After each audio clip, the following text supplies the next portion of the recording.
This Sunday, Russia reported that it has a full control over the city of Lysychansk, which means that the entire Luhansk region is now what Russia calls it, liberated. So, what are the next steps of Russia? Which cities Russia targets next? And how far are we from the end of this war? And these are the questions that we'll be talking about in today's video.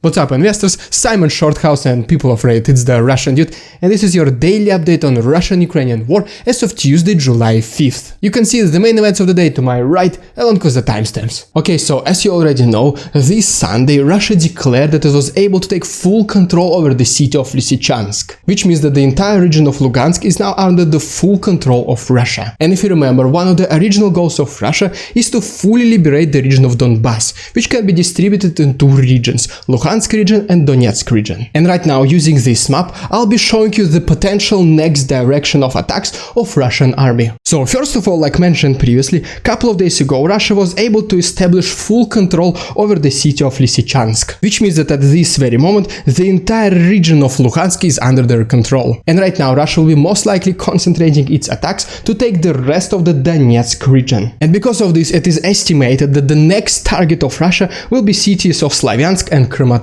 After taking the control of the cities of Lysychansk and Severodonetsk, it is reported that at this very moment, Russia is reinforcing their positions in both of these cities. Russia is also still trying to capture the highway which leads from the cities between Bakhmut and Lysychansk. But it is reported that the Ukrainians are able to resist the majority of these attacks. Another major direction where Russia was attacking recently is against the small town of Dolina. But here, Ukrainian forces were successful as well, which basically means that since Ukrainians were able to resist attacks both against the cities of Dolina and against the highway which connects the cities Bakhmut and Lysychansk, they were able to avoid being encircled by the Russian army. Speaking about Ukrainian offensive, it has been reported that recently Ukraine started bombing the city of Donetsk. And this is just another attempt for Ukrainians to push Russians away from its territories and switch their attention from somewhere around the north of the same region. But like mentioned previously, it is estimated that the next big cities that will be targets of Russia will be the cities of Slavyansk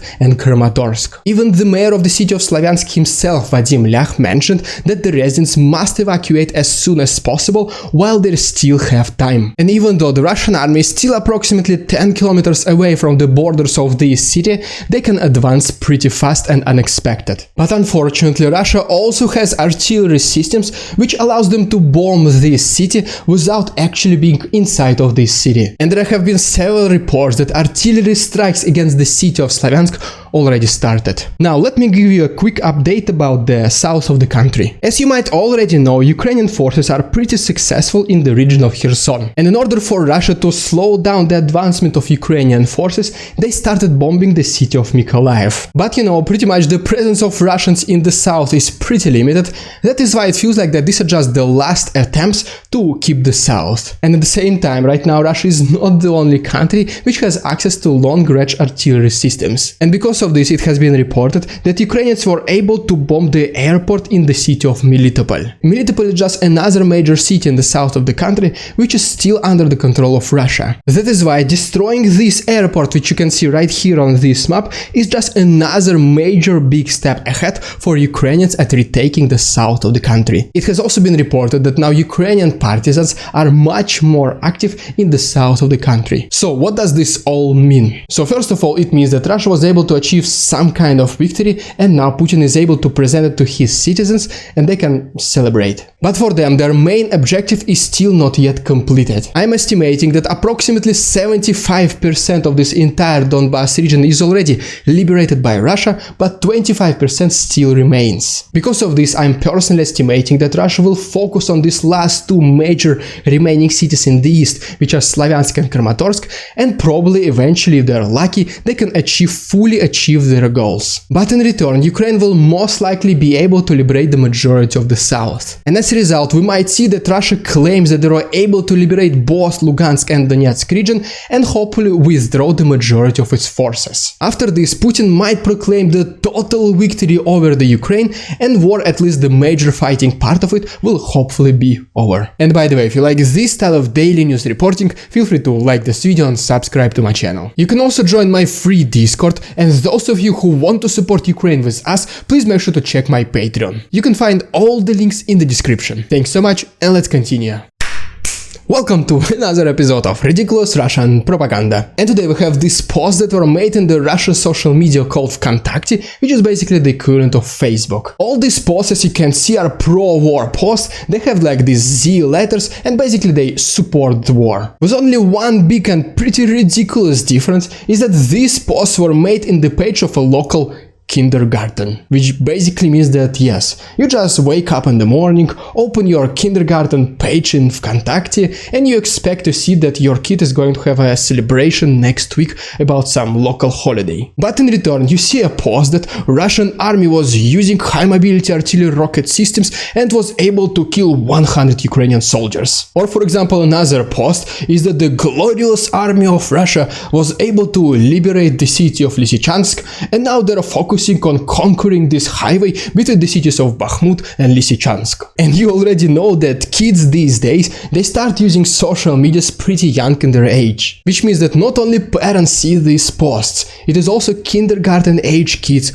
who see them. And I guess yes, the social media manager of this kindergarten, he either got replaced or he got raised to like 10,000 rubles per month, or maybe he was just forced to make these posts. The Prime Minister of Ukraine, Denis Shmyhal, was today presenting during the conference in Luhansk, Switzerland. And the topic of his presentation was which Western countries will be helping which different regions in Ukraine in post-war reconstruction. For example, from this picture we can see that Germany is proposing to help to reconstruct the region of Chernihiv. And Canada, for example, will take the responsibility on restoring the region of Sumy. And if we go down below, we can see that America and Turkey will be responsible for restoring the region of Kharkiv. And yes, as always, if you want to see more details, just feel free to pause the video. Okay, so you already know about this unfortunate tragedy that happened recently when Russia just destroyed this shopping mall in Kremenchug. And today, the Ministry of Defense of Russia released...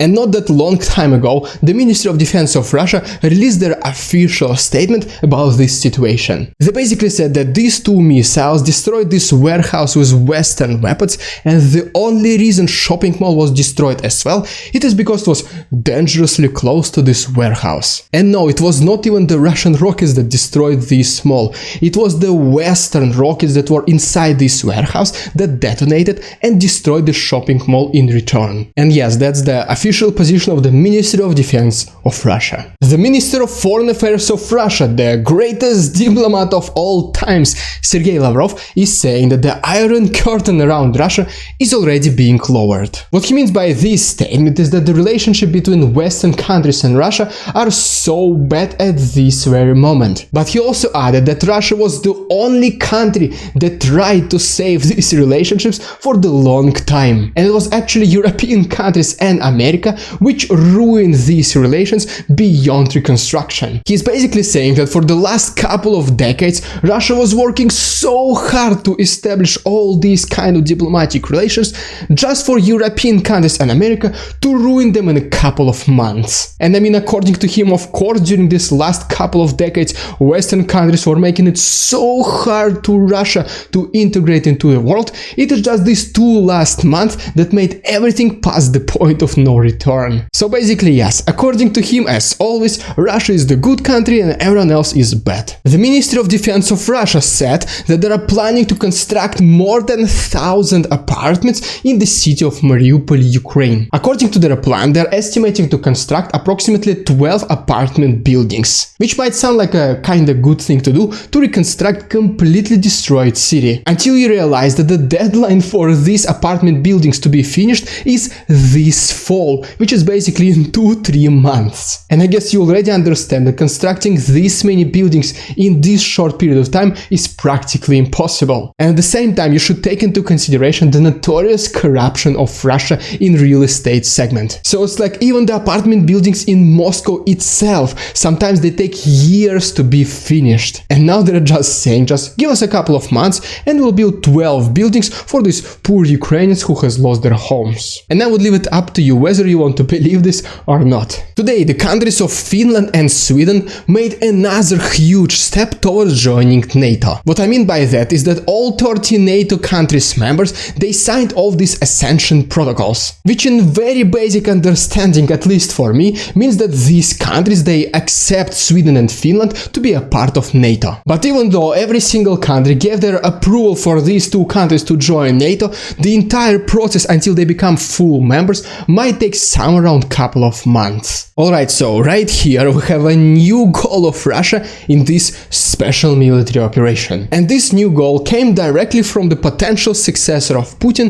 Nikolai Patrushev himself. And he's basically saying that the goal of Russia at this very moment is to make Ukraine a neutral country and to liberate those republics which are affected by Ukrainian Nazis. He did not specify which republics he was talking about, but it is assumed that he was mentioning the republics of Luhansk and Donetsk. But at the same time, there is not a single reason for Russia to stop liberating other republics other than these two. Because there is not a single proof that in the nearest future Russia will somehow find Ukrainian Nazis somewhere in the western parts of Ukraine. And wait a minute, what if someday Russia finds Ukrainian Nazis in Lithuania? And what if they don't even stop there? What if Ukrainian Nazis are already in Germany itself? So as you can see, for this reason, this new goal of Russia is pretty vague. If you stayed this long into the video, please consider becoming my channel member. Your support does mean a lot to me, and in return, you will unlock channel exclusive badges